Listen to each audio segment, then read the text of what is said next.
Some people talk about trust like it's a vintage wine, aged, delicate, served in a quiet room with dim lighting. In our marriage, trust turned out to be more like a nightclub bouncer, big, loud, and apparently working for Rika. The Hilton ballroom looked expensive on purpose. Soft lights, white tablecloths, a string quartet that smiled like they were paid by the minute. Our friends were celebrating 15 years together, and the room was packed with the usual crowd. Lawyers, doctors, small business kings, their spouses, and a few people who came just to be photographed standing near them. Rika came in on my arm and the room rotated a few degrees to meet her. Red dress, clean lines, a smile that landed smoothly and made people straighten their jackets. I felt proud the way husbands do when they forget pride and ownership are different things. We didn't get 10 steps before the first stop, the appetizer table, and a man named Daniel, who introduced himself as an investment banker within 3 seconds of breathing. "Try the shrimp," he said. "Best catering team in the city." Rika laughed like he'd done a trick. "You sound like a professional." "I am," he said. "We do a lot of events here." She touched his forearm when she thanked him. Her hand stayed there a beat too long. Tiny detail. Easy to miss. I didn't. "Elliot, this is Daniel," she said, pulling me into the circle with the same energy you use to pull a chair out of the way. "He knows everything about the market." "Not everything," he said, looking at Rika, not me.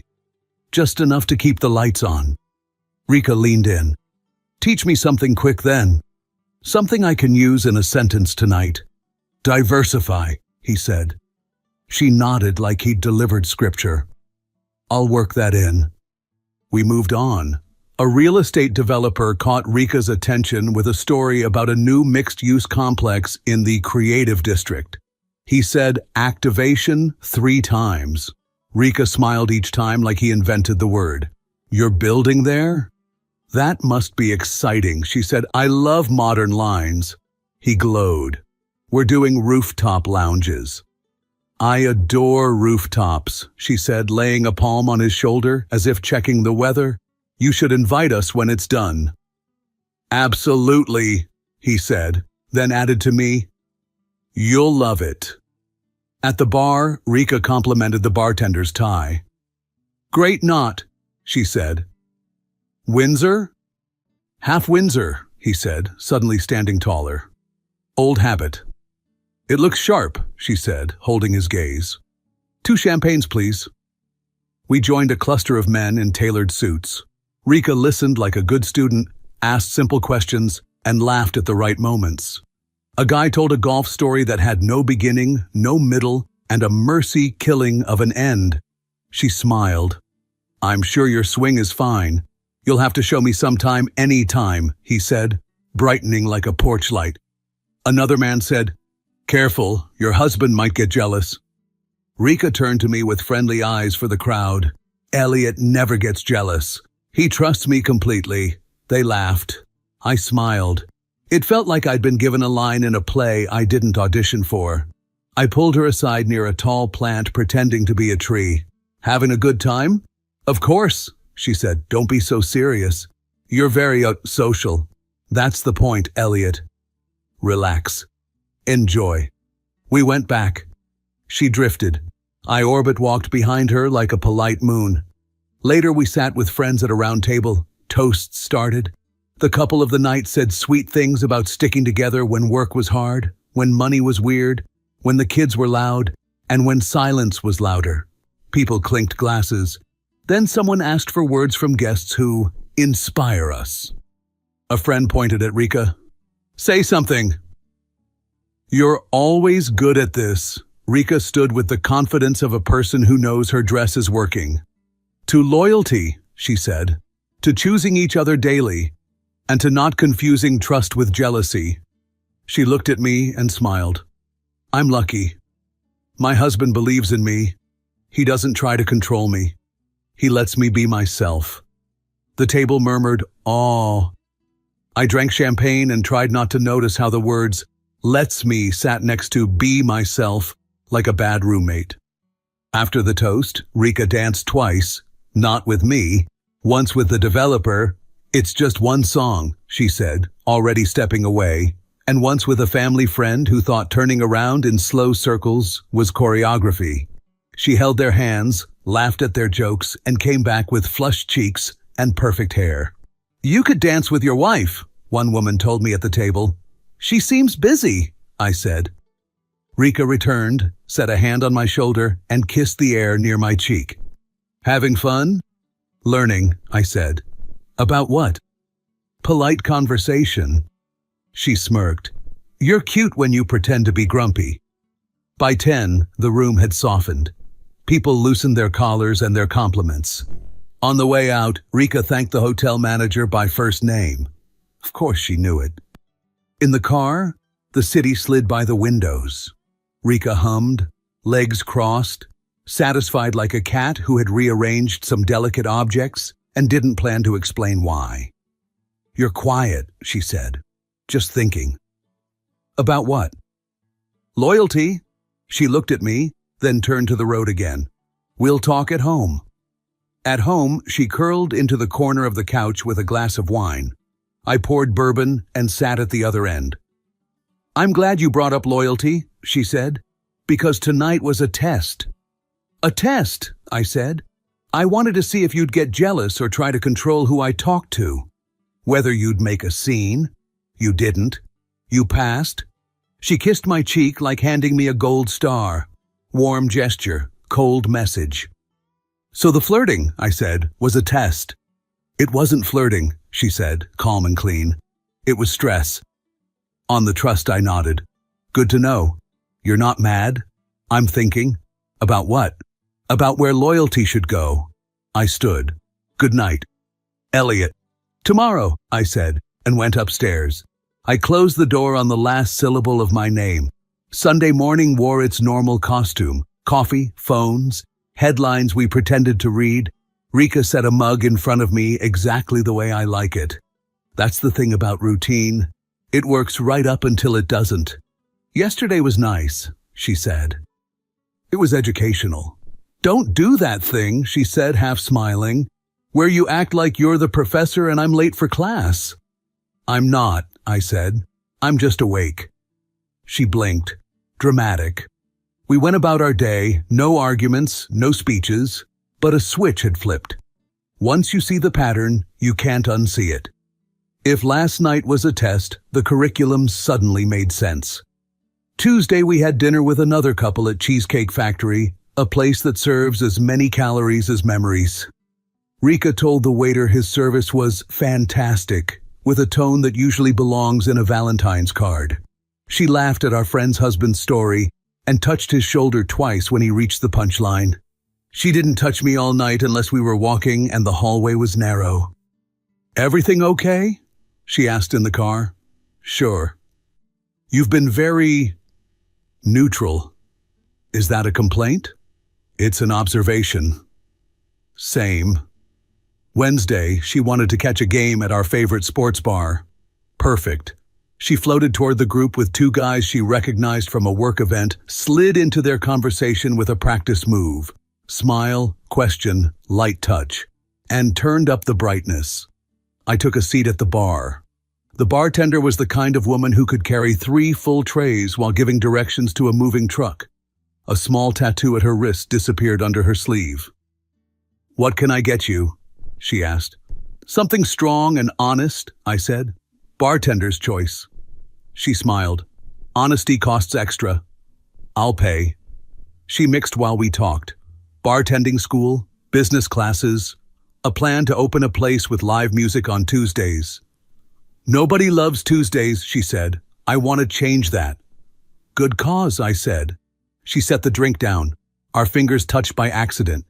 I didn't jump. I also didn't pretend it didn't happen. Across the room, Rika's laugh turned lower and closer. She arrived at my elbow with a smile that had edges. Who's your friend? She asked. Jessica, I said. She's opening a bar someday. How nice, Rika said. The words neat, the tone not. Ready to find a table? We picked a table with a clear view of the bar. Every time I spoke to someone, male, female, or mascot, Rika needed me for something. Napkins, opinions, rescue from a joke, a reminder about a plan.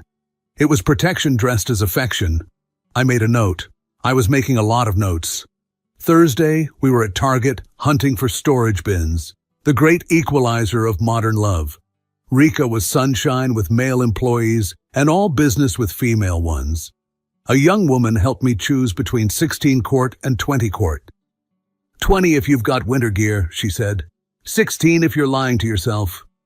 20 it is, I said, smiling. Rika appeared, looped her arm through mine. We have everything we need. In the parking lot, I said. She was helpful. Rika shrugged. Was she? I didn't notice. You noticed enough to step in. She stopped by the car. What's that supposed to mean? Nothing, I said. Just noticed. Are you calling me rude? I'm calling it a double standard. Her eyes flashed fast, then settled. I don't like your tone. I don't like rules that only go one way. That night, while we brushed our teeth, she said, I've been thinking about Saturday. At the party? And after, she said. I wasn't trying to disrespect you. What were you trying to do? I wanted to know I could be self without being policed. And what did you learn? That you trust me, she said, stepping closer. That you're not one of those men. I learned something too, I said. What? That I've been loyal to the wrong person. That's not fair. You're right, I said. It isn't. I opened the bedroom door. Good night. Friday, I got up before the alarm, laced my shoes, and left before her morning routine could draft me. At the gym, a trainer named Carlos, ex-Marine, said little and counted slowly. I survived. On the way out, he said, You've got more in you than you think. I'm starting to agree, I said. Back home, Rika stood in her robe with her phone like a small scepter. Where were you? The gym, I said, heading to the shower.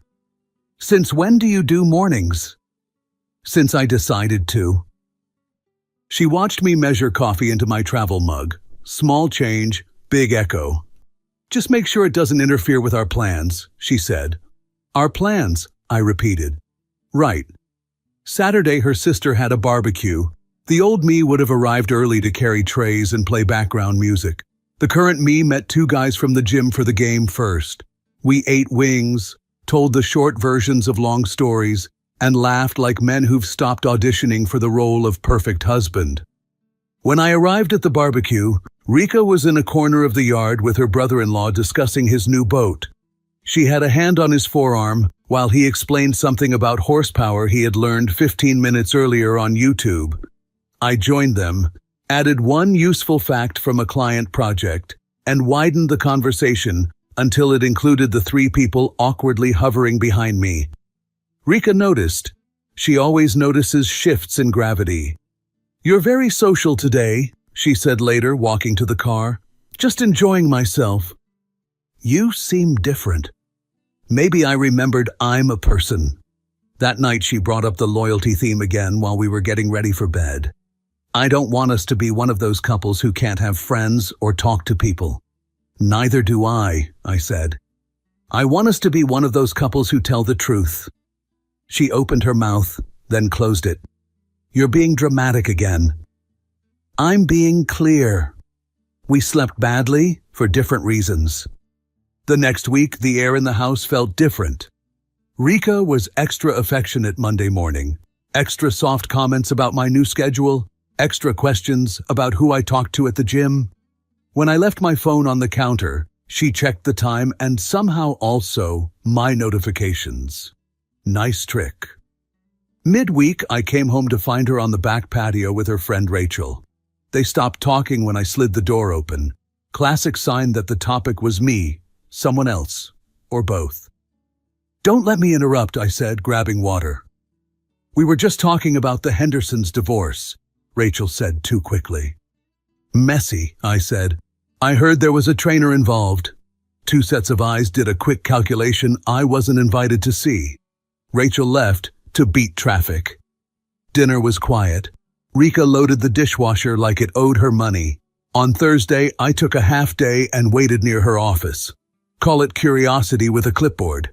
At lunch, she left with two male co-workers. They went to a trendy sandwich place, did the usual performance, laughing too loud, leaning in close, trading easy smiles. And then the guys went back to the office. Rika didn't. She checked her phone, headed to the garage, and drove away.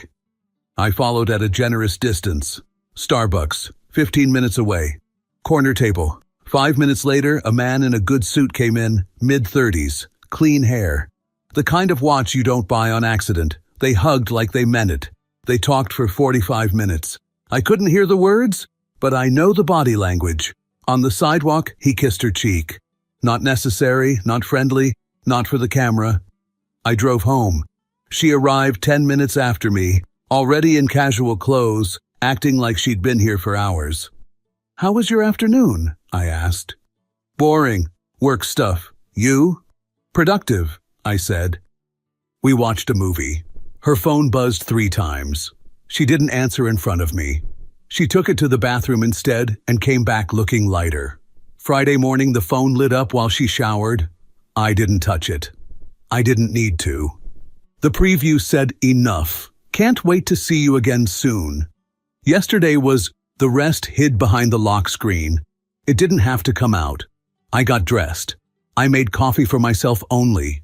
I sat at the kitchen table we picked together and felt perfectly calm for the first time in weeks. There's a peace that comes when a decision finally lands. Rika came downstairs in her robe, looked for the usual coffee, like you look for your keys where you always leave them. She didn't find it. She found me. And on the table, a manila envelope. "Where's my coffee?" she asked, still waking up. "In the pot," I said. "Help yourself." I didn't call a therapist. I didn't start a fight. I started a checklist. The first line was a name I trusted, my old college roommate, now a divorce attorney who had seen more broken contracts of love than I'd seen Super Bowls. We met at a downtown bar where the music was loud enough to make private conversations feel private, and the lighting made everyone look 1 drink more handsome. He slid a beer across to me. "All right, man. Give me the version without the polite edits." So I did. I told him about the party at the Hilton, about Rika's test, about the bar, the Target parking lot, the lunch hour that turned into a Starbucks meeting with a man who wore his watch like a business card. I kept my voice even. No drama, no raised volume, just facts laid out like tools on a bench. He didn't interrupt until the end. "You want my professional opinion?" "I do." She's not testing loyalty. She's testing limits. If you keep staying, she'll keep pushing. Some people call it freedom. Lawyers call it strategy. "Options?" I asked. "2," he said. "Live with it and pretend it's modern, or end it and be done. Option 2. He nodded like a surgeon who approved the decision to operate. He pulled out a card and set it down. "Her name's Cohen. She's calm, scary, smart, and won't waste words. Call her tomorrow." I turned the card once between my fingers, then put it in my wallet next to a gym membership I had finally started using. "Thanks. Get your documents in order," he said. "Keep it clean. Don't grandstand. Paper wins, not speeches paper," I repeated. "Got it." On the drive home, the city looked the same. My life didn't. The next morning, I got up before Rika and left the house with a plain manila folder and a coffee I poured for myself. I opened a personal account at a different bank. New routing, new direct deposit, no drama, no secrets. The kind of thing you do when you remember your name is also on the calendar. At home, the printer and copier finally earned their keep. Tax returns, bank statements, mortgage, titles, insurance. I stacked neat piles, clipped them, labeled them, slid them into sleeves. It looked like a project at work. Except this time the outcome mattered. Rika padded into the kitchen around 9, in a robe that deserved a slower life. "You're up early," she said, looking at the counter. "Since when do you do mornings?" "Since they started working for me," I said. She tilted her head. "Cute." The small changes kept coming. I didn't carry her bag automatically when we left the house. I didn't ask for her schedule like it was a weather report. When she paused by the door and waited for me to grab her coat, I didn't. Not rude, not cold, just not doing it. She would glance at me, then take the coat herself and laugh it off. "Look at us, independent," she'd say, like a joke that landed weird. At night, I'd lay out gym clothes and set my alarm to a time that made sense for my body, not our calendar. She noticed that too. "You'll burn out," she said one morning as I tied my shoes. "Maybe," I said. "I'll risk it." I called Cohen at lunch. Her assistant put me on hold for 50 seconds, and then a voice came on the line that sounded like common sense with a license. We set a consult for Friday afternoon. I brought my tidy stacks and my quiet voice. Cohen looked over the papers like a chess player studying a familiar opening. "No kids?" "No kids." "Joint accounts?" "For now." "We'll separate them," she said. "You're not hiding money. You're creating clear lines." "Lines are good," I said. She nodded. "Tell me about your wife in one sentence." "She calls manipulation a test."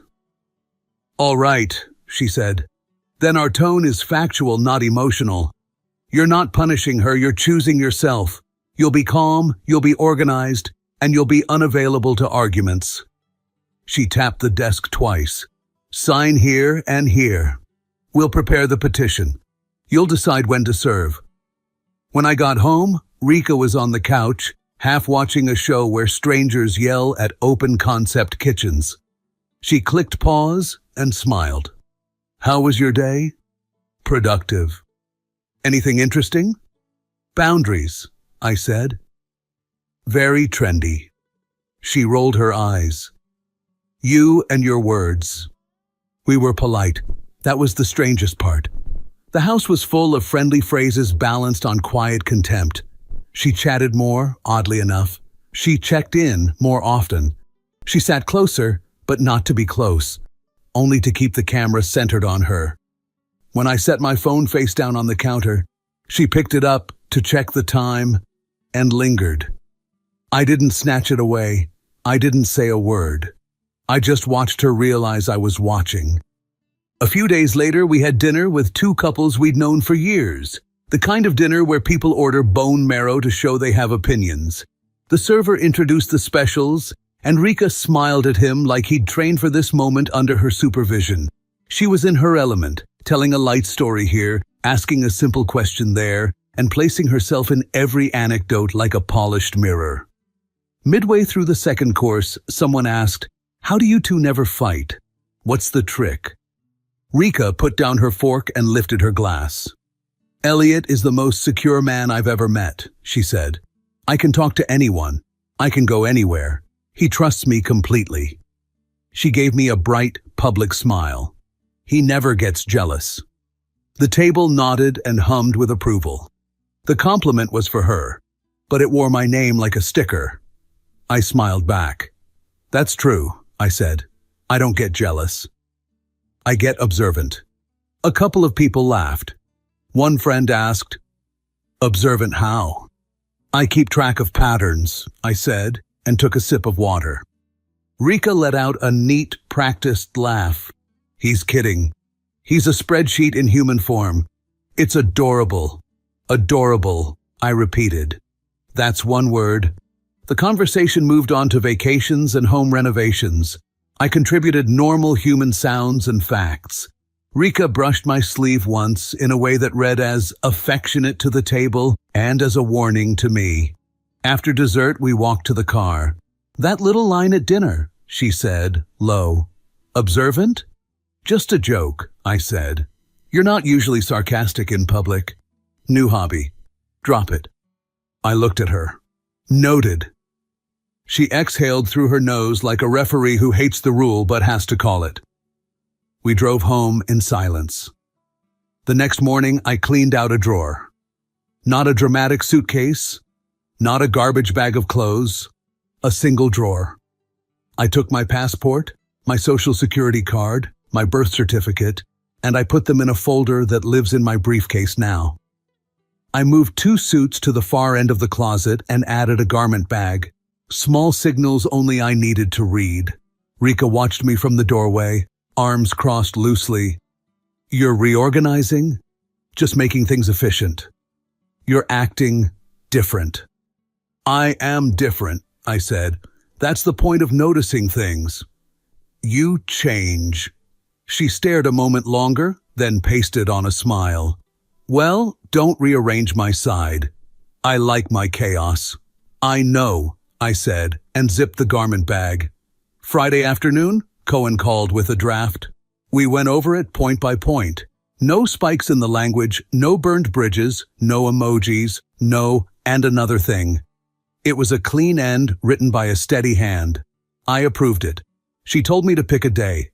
I picked Monday morning. It felt practical. It felt kind even. You shouldn't end a marriage at night. People need daylight to face paperwork. Over the weekend, Rika tried on sweet.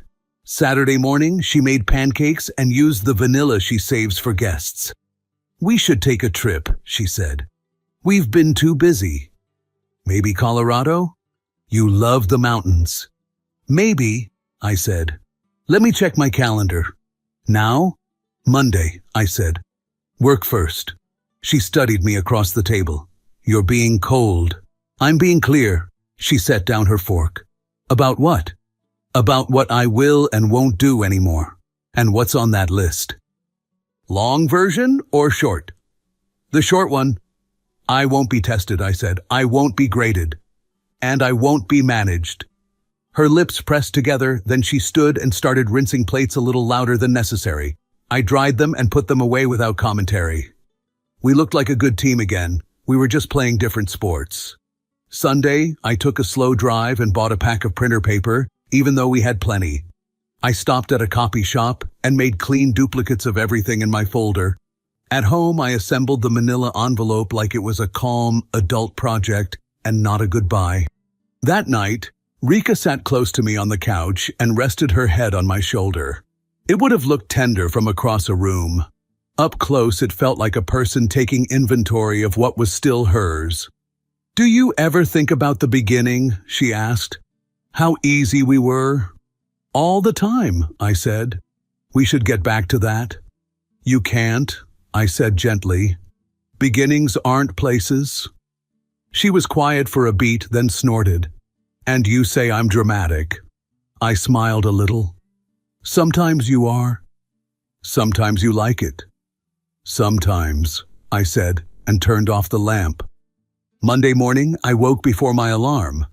I shaved carefully, put on the gray suit that makes me look like I know exactly what I'm doing, and brewed coffee the way I like it, too strong and honest about it. The envelope sat on the table, closed, calm. I didn't rehearse. I didn't need to. When you stop trying to win an argument, the lines get shorter. Rika came downstairs in her robe, hair up, eyes at half power. She walked straight to the coffee machine and frowned at the empty carafe like it had betrayed her. Then she turned and saw me at the table, dressed, ready, the envelope by my hand. Her gaze dropped to the envelope. She forced a small laugh. What's that? A surprise? In a way, I said. Your real test results. She blinked, then opened it. She didn't rush. Rika never rushes. She slid out the papers, read the first page, then the second. The color left her face in a quiet way, like someone dimming the lights. What is this? She asked. It's me passing your test, I said. This isn't funny. I agree, I said. It's not. She looked back down. Her finger traced a line of text like maybe the sentence would change under pressure. You filed? I consulted. These are ready. I'll file today. We can talk about this, she said quickly. Elliot, we can go to counseling. I can stop the jokes. This isn't about jokes, I said.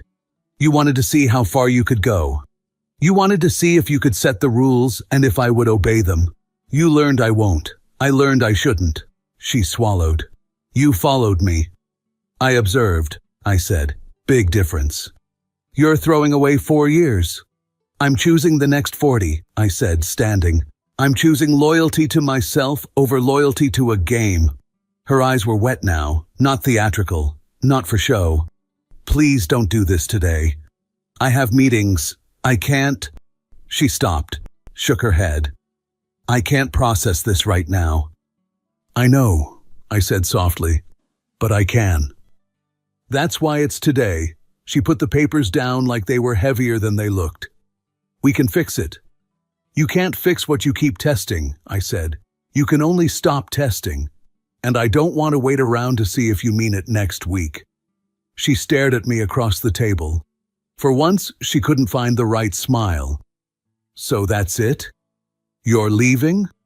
I'm going to work, I said. Then I'm going to my lawyer. Then I'm going to start the rest of my life. I picked up my keys. She stood when I did, as if we were practicing a dance we never learned. At the door, I paused and looked back. She held the envelope against her chest like a life jacket. You wanted a husband who wouldn't get jealous, I said. Congratulations. I'm not jealous. I'm clear. I trust you completely now. I trust that you'll always do what serves you. And I trust myself not to stay for it.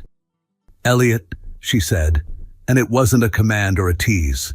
It was a name said by a person who finally realized the rules stopped working. I opened the door. Morning light came in and did what it always does. It told the truth. I stepped out and closed the door behind me.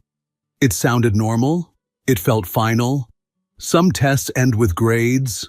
This one ended with a signature waiting for a date.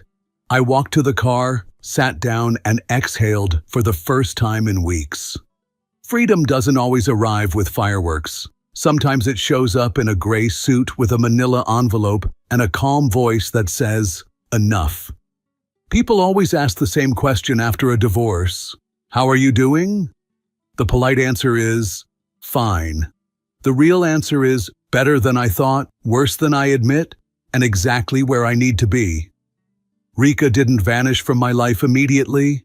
Divorce isn't a guillotine. It's paperwork, logistics, signatures, waiting periods. But after that Monday morning, the power balance flipped. She wasn't the examiner anymore. I was.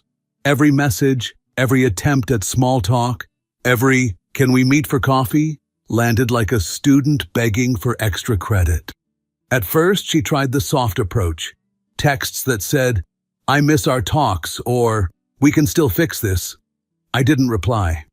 Then came the angry ones. You're making a mistake, and you'll regret this. I didn't reply to those either. Silence has more weight than any insult. Friends called to check in. A few admitted they'd noticed Rika's social habits long before I did, but hadn't known how to bring it up. That was fine. I didn't need allies. I needed space. I started running again. The gym turned from punishment into ritual. Coffee tasted different when I brewed it just for myself.